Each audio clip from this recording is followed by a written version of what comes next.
In Zelda Breath of the Wild, getting the Master Sword doesn't work the same way it does in previous iterations.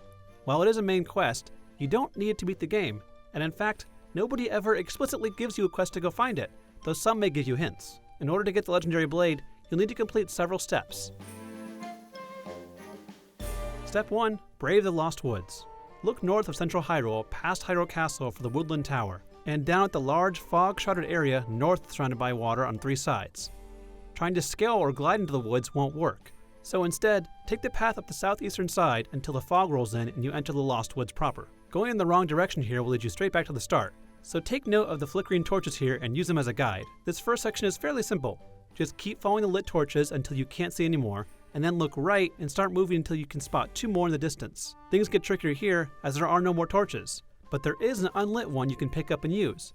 Light the torch and note the direction the wind's blowing, causing embers to drift in a specific direction. To pass the Lost Woods, you'll need to keep following these drifting embers as they point southwest for a time, and then up northwest and finally north, leading into a small valley. Now you'll finally be in the Korok Forest where both the Master Sword and the Great Deku Tree sleep. When you try and pull out the sword, the Deku Tree will warn you that things won't be that easy.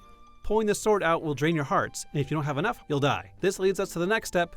Get enough hearts to pull out the Master Sword. In all, the Master Sword will drain 12 3/4 hearts from Link as he tries to free the blade, meaning you'll need 13 hearts in total, and temporary hearts don't count. How many hearts you need depends on what you've done so far. Since Link starts with 3 hearts, he needs 10 more heart containers, which you can either get by trading in 4 spirit orbs gained from shrines, or completing one of the 4 Divine Beast dungeons. If you haven't done any of the dungeons, you'll need 40 spirit orbs for 10 hearts, but if you've done all the dungeons first, you'll only need 24 spirit orbs instead. Once you have enough, pull the sword out and bask in its glory.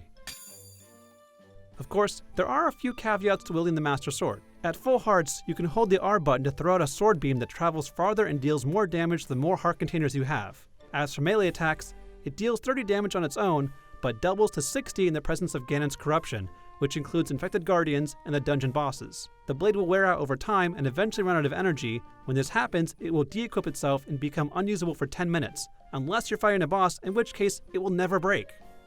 For more tips and tricks on getting through Breath of the Wild, check out our wiki guide, and for everything else, stick with IGN.